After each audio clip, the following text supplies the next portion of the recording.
Mr. Speaker, I move that this House stand adjourned, sine die. On the motion, this House stands adjourned, sine die.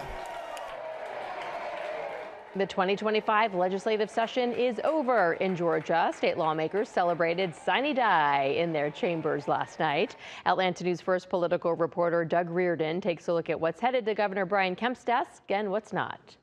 Happy sine die, everybody. Thank you so much. As the night grew later, Governor Brian Kemp addressed the State House and Senate, urging them to keep up their work passing meaningful legislation. They only have tonight to do it. Kemp praised their work throughout the months-long session. The partnership and thoughtful coordination between the House, the Senate, and my office has benefited the people of our state and put Georgia on a path to continued prosperity and opportunity. This session, lawmakers passed Kemp's priority, an overhaul of Georgia's civil litigation system, another billion-dollar tax rebate, a handful of school safety bills, and the 2026 budget, a roughly $38 billion package. But lots of high-profile bills didn't make it to a final vote.